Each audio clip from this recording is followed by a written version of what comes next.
নমস্কার, আমার নতুন একটি ব্লগে আপনাদের সকলকে স্বাগত। আজ বুধবার।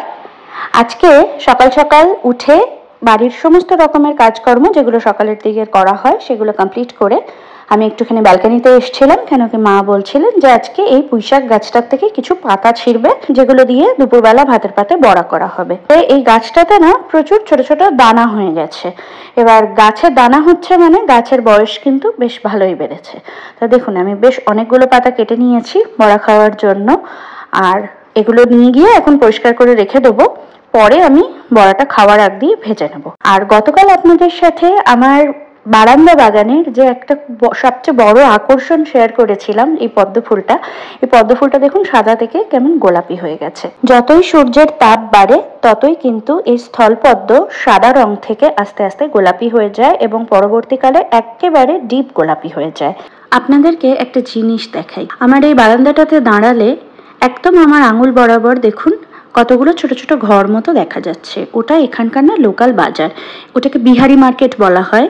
এখানে এই এনসিআর রিজিয়নে প্রত্যেক কটা সোসাইটির পাশ দিয়ে এই ধরনের একটা করে বিহারি মার্কেট থাকে, যে মার্কেটগুলোতে যাবতীয় সব রকমের দোকান বাজার পাওয়া যায়। এই যে বলছিলাম না দানা হয়ে গেছে, এই দেখুন গাছটা ভর্তি ছোট ছোট ছোট ছোট কিন্তু পুঁই মিটুলি তৈরি হয়ে যাচ্ছে, যেটা অর্থাৎ পুঁই গাছের দানা।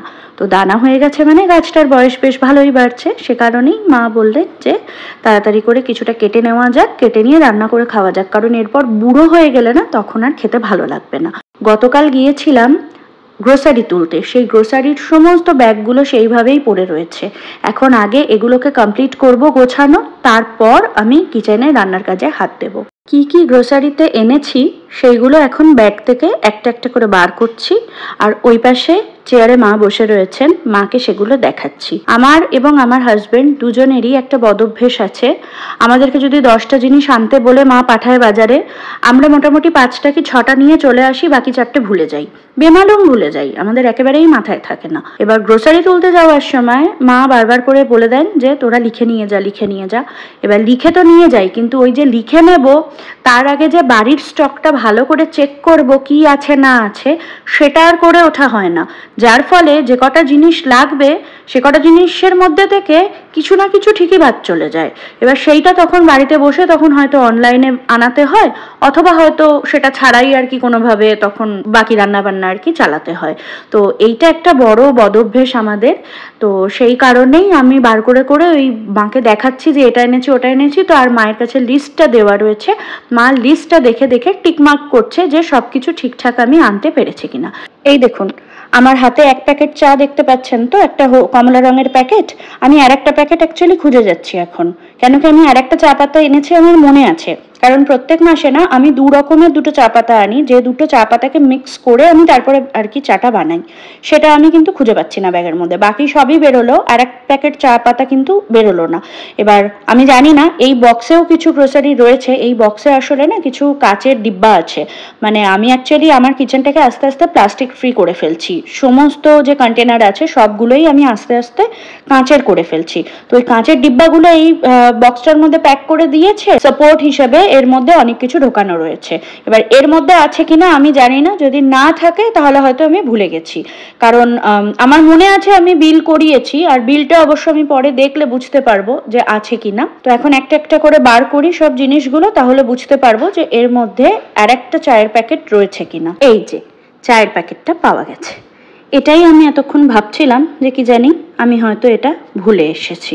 তো যাই হোক, 2টো চায়ের প্যাকেট পাওয়া গেছে, আমি নিশ্চিন্ত। না হলে এখন আমাকে অনলাইনে আবার অর্ডার করতে হতো।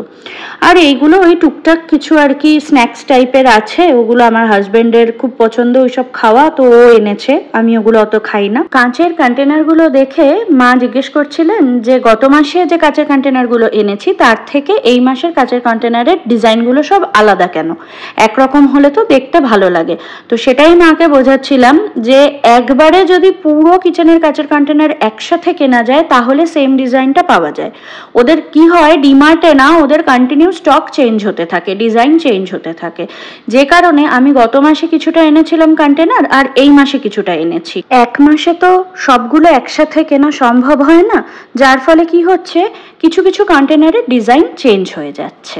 এইবার ঝটপট করে এগুলো গুছিয়ে রেখে রান্নায় হাত দিই। আমি এখানে পুঁই পাতার বড়ার জন্য কাঁচা লঙ্কা কুচি, বেসন গুঁড়ো, তার সাথে চালের গুঁড়ো, এর মধ্যে পরিমাণ মতন লবণ, কালো জিরে, হলুদ গুঁড়ো, লঙ্কার গুঁড়ো এগুলো দিয়ে ভালো করে জল দিয়ে দিয়ে মিক্স করে একটা স্মুথ ব্যাটার তৈরি করে নেব। জলটা কিন্তু আমি একবারে অ্যাড করছি না, দেখে নিশ্চয়ই বুঝতে পারছেন, অল্প অল্প করে অ্যাড করছি, কারণ বেশি হয়ে গেলে ব্যাস পুরো রেশিওটাই গন্ডগোল হয়ে যাবে। এবার ভালো করে এটাকে গুলে একটা স্মুথ ব্যাটার তৈরি করে নিয়েছি। পুঁই শাকের পাতাগুলো ধুয়ে জল ঝরিয়ে রাখা ছিল, সেগুলোকে ফোল্ড করে করে বেসনের গোলায় ডুবিয়ে ডুবিয়ে কম আঁচে আস্তে আস্তে করে ভেজে নিয়েছি। এই পুঁই পাতার বড়া দিয়ে আর কাঁচা লঙ্কা ডলে গরম ভাত খেতে কিন্তু দারুণ লাগে, আর কিচ্ছু লাগে না এর সাথে খেতে, বিশ্বাস করুন। আর এর সাথে আজকে বিকেল বেলায় আমি একটুখানি ভেজিটেবল চপ করব। অনেক দিন ধরে আমার হাজব্যান্ড বলছে ভেজিটেবল চপ বানাও, ভেজিটেবল চপ বানাও, কিন্তু সময়ের অভাবে বানাতে পারছি না। ঘরে সব জিনিসই ছিল, তাই আজকে সব সবজিগুলো আমি সেদ্ধ করে রাখলাম। একটা কড়াইতে তেল গরম করে নিয়েছি মাছের ঝোল করার জন্য। কিছুটা শোল মাছ আমার কাছে ঘরে রাখা ছিল, অনেক দিন হয়ে গেছে, মানে প্রায় 1 সপ্তাহ হয়ে গেছে। তো তাই ভাবলাম যে আজকে দুপুরে শোল মাছটা রান্না করে নিই। তো শোল মাছের টুকরোগুলোকে ভালো করে নুন আর হলুদ মাখিয়ে একটুখানি লাল লাল মতন করে ভেজে নিচ্ছি। খুব কড়া করে ভাজছি না, কারণ ক্যাটফিশ খুব কড়া করে ভাজলে না ভালো লাগে না খেতে। তো এটাকে ভালো করে একটুখানি হালকা একটা লাল প্যাঁচ আসা পর্যন্ত ভেজে নিচ্ছি। ভেজে মাছটাকে তুলে নিলাম। এরপরে এই 4 টুকরো আলু দিয়েছি আমার জন্য। আমার মা আর আমার হাজব্যান্ড দুজনেই ডায়াবেটিক, ওরা খাবে না, তো এইটুকু শুধু সেদ্ধ করা আলু আমি আমার জন্য দিয়েছি। তারপর ওই তেলেই সাদা জিরে ফোড়ন দিয়ে একটু ধনে বাটা, হলুদ গুঁড়ো আর লঙ্কার গুঁড়ো দিয়েছি, তার সাথে কয়েকটা কাঁচা লঙ্কা মাঝখান থেকে চিড়ে দিয়েছি, আর লবণ দিয়ে এখন এটাকে ভালো করে কষিয়ে নিচ্ছি।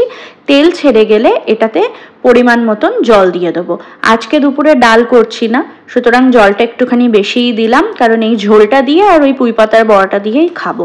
যদিও পুঁই পাতার বড়াটা দিয়েই পুরো ভাতটা হয়তো আমার খাওয়া হয়ে যাবে, ঝোলটা হয়তো আমি রাতে খাবো, তাও আর কি এইভাবে করে রাখলাম। তো মোটামুটি আমার রান্না বান্না কমপ্লিট। এখন রান্নাঘরটা পরিষ্কার করে ফেলতে হবে। আজকের ব্লগটা আপনাদের কেমন লাগলো আমাকে অবশ্যই কমেন্ট করে জানাবেন বন্ধুরা। যদি ভালো লেগে থাকে একটা লাইক করে দেবেন, আর অবশ্যই আমাদের ফেসবুক চ্যানেলটাকে ফলো করে আর ইউটিউব চ্যানেলটাকে সাবস্ক্রাইব করে আমাদের পাশে থাকার অনুরোধ করছি আপনাদের সকলকে।